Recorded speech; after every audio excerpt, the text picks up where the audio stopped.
welcome back to Math Time with Professor Prime, and I'm your host as always, Professor Prime. Let's talk about math and Deathloop, an awesome game, and an interactive word problem. What do I mean by that? Well, I'm going to get into that in the video, but first I do want to describe what's going to go down in the video as well as issue a spoiler warning. So here we go. Here's how this video is going to go. I'm going to talk about Deathloop. I'm going to talk about its basic premise. I'm going to talk about what I meant by the interactive word problem part, and I'm going to talk about the gameplay as well as some meta elements surrounding everything, and talk about how math is used throughout the way, right?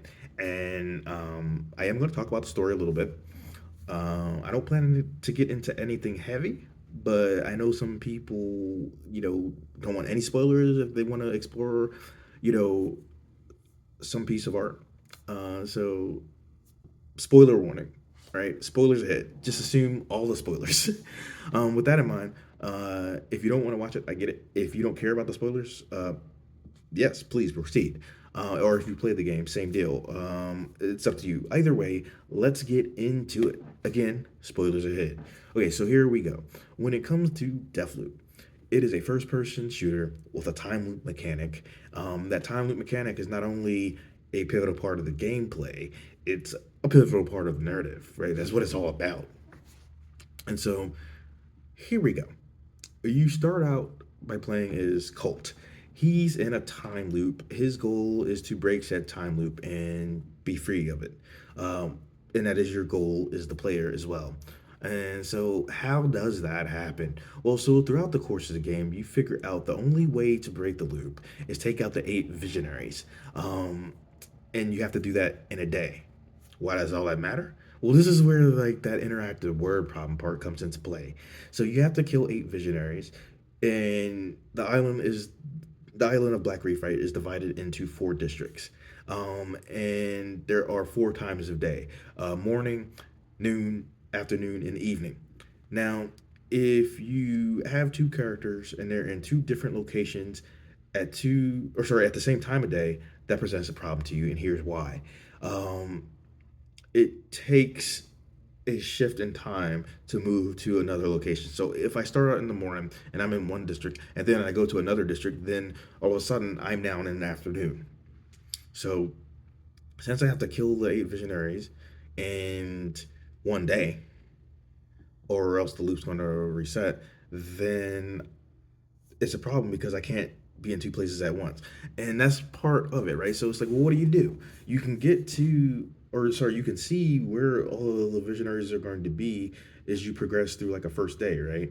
But it's like, well, what do you do so that you can actually break the loop?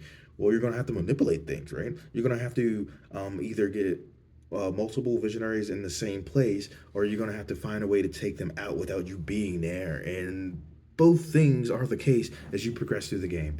And so you have this interactive word problem where you have to take out these visionaries, and they're spread out of like 4 districts, and the day is shifting, and you move into from one location to another shifts things. So you have to figure out how all that's going to work. There is a correct order that you have to kill the visionaries in, and you figure that out throughout the game through finding things out about those said visionaries, but also just building your arsenal and unlocking clues to take everyone out in a way that works, that allows you to break the loop. So throughout the course of you breaking said loop and finding out the information that will allow you to do so, here's the larger gameplay part that ties in with that time loop part, right? There was a better way to say it. There really was, right? But my point is this: it's a first-person shooter. You're given different weapons and different tools throughout the game to help you navigate everything, right? So just off the jump, right? You have math in the basic premise of the game, math in that idea of what you have to do to win said game, math in the gameplay all around, not just because of the time loop aspect, although that is a huge part of it, but also in that basic first person shooter gameplay, right? Math in the weapons that you collect, math in, ammo and resource management, math in math in the range of the weapon, the ammo capacity, the firing rate, things like that. And throughout the game, right, You have weapon trinkets and you have character trinkets, as well as the idea of slabs. When it comes to the character trinkets, it allows several different things to happen. Like it allows you to increase your maximum health potentially, as well as like lower the damage that you take. Have abilities like double jump. Throughout the course of the game, right, you're allowed to equip up to 4 character trinkets at once. You can change them throughout your loadouts. And then you have the weapon trinkets, where it's like you could do different things with that, right? Like increase things like the ammo capacity, the firing rate, um, and have different abilities for them. And you can do up to 3 weapon trinkets per weapon. And you can go into a situation with 2 weapons in your loadout. You can change them throughout the game if you find better ones or ones that you want to use. And no matter how you cut it, there's math and all that. And then you get the idea of slabs. You can do up to 2 slabs in a mission. You can collect several, and they have a variety of effects. Of they have a variety of effects, right? You have, like a slab that allows you to teleport, a slab that allows you to deal more damage, a slab that allows you to link different enemies to one, and if you're dealing damage to that one, that damage gets spread out to the other ones that are linked to that said enemy, and things along those lines. And you can upgrade each slab up to 4 times. So I hope you're seeing it already, but there's a lot of math and just how everything functions and flows, right? So there's math in the weapons, math in the character abilities, math in the slabs, which add, to your overall abilities. Math in that basic premise of the game, right? It's a giant interactive word problem. You have to take out the visionaries in a specific order, grouping some together to take them out in certain locations, as well as uh, sorry, I heard some thumping and that kind of threw me off. But like, so you have to take out some in certain locations at the same time, and you have to set yourself up so some of them are getting taken out while you're not there, and you have to navigate, all those 4 districts over several days in order to figure it all out. And so it's kind of insane, and there's a lot of freedom in the process. Like, you do have to do things in a specific order eventually, but figuring out how and what you want to do. Um, there's a lot of choice in that, a lot of math just across the board, and not just in those basic gameplay mechanics that I mentioned. It's like you got to figure out, what path you're gonna go on, to get to your mission, right?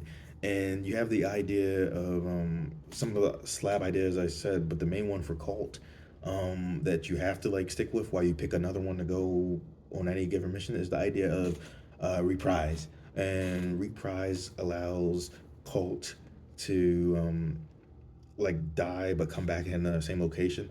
Now there is a set amount of time or times that you can do that, but you can modify those settings. So it's just like, I think maybe you could pretty much die 3 times before the loop resets.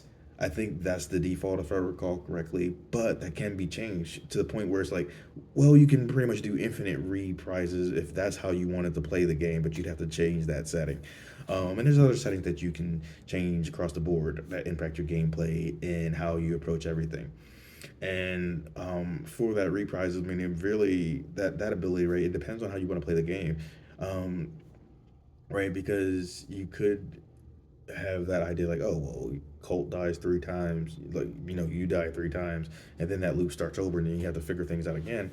But that may be a pain for some people. They might not want to deal with that, or it might be strenuous to deal with that. And so setting that reprise rate to like, infinitely happen, like you'd still die, but you showed up in the same location or around the same location.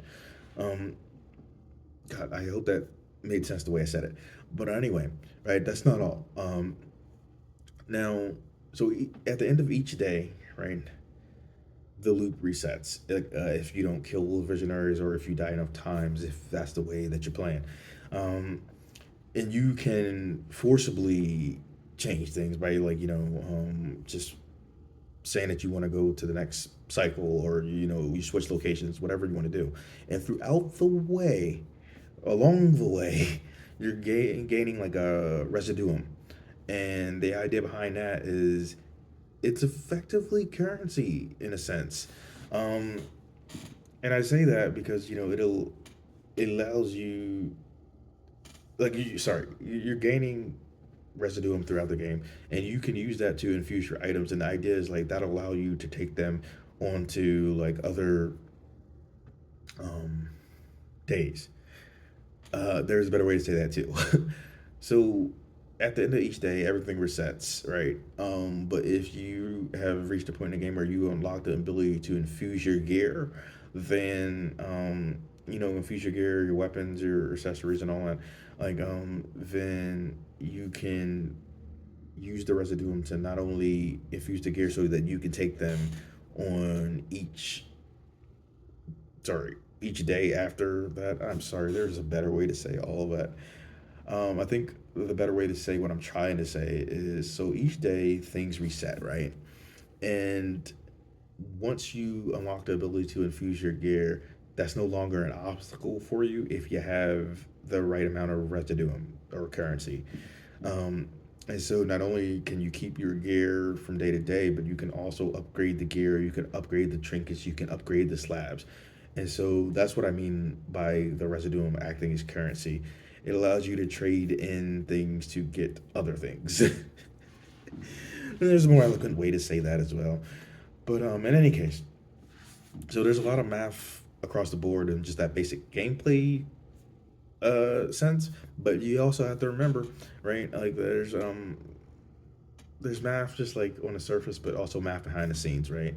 And we're playing through this world that was constructed, right? And so there's math in how that world was constructed, how it functions, how it flows, how to do a time loop and make that something that doesn't get repetitive, which is ironic, but um, it's like it could be repetitive. So I guess the better way to say is like, well, how do you have something be repetitive without it feeling repetitive, right? How do you keep it fresh? And that's a tricky thing in a time loop. But there's math in designing that, math in not only the worlds but the characters, how they show up in that world. The scaling, the scope of it all, how the characters move throughout the world. The speed at which they do that. There's math and how it all functions and how it flows, and then you got to figure also, right, the programming of that world, the budget of the game, the marketing of the game, all of it, all of it's math, and I think that's cool. So I wanted to see if there's other things that I do want to talk about. There are a few things, but I'm just like thinking about things that I want to talk about because you could like talk about everything and anything, right? For me, it's like so you have Colt, and that's the single player character that you're going to be playing as for the most part. But you can also play as Juliana during the multiplayer, and you certainly encounter her throughout the game. Um, and that's worth noting, right? And the way she works is like she has this ability called Masquerade, and she can blend into the crowd as some other like NPCs, um, and other players can, if you allow the option, they can come into your game as Juliana because she's like hunting Colt, and they talk about that in the story. Um, and you can play as her online. So that's an option. So it's all cool stuff. And for me, like, uh, if you're watching this, you can see me in theory. And whether you can or can't, I am black and in America, and it's like we don't get a lot of characters that look like us, though more so than in the past. And with Colt and Juliana, they're black characters and leads of a game, and it doesn't happen enough. So it's like for me, it is cool to see, and overall, I like the story, and I like the idea of a time loop in ways to keep that fresh, and I like that it's an interactive word problem. Overall, I enjoy Deathloop. It's a great game, and if you haven't played it, you should. I'll see you in the future. Professor Prime out.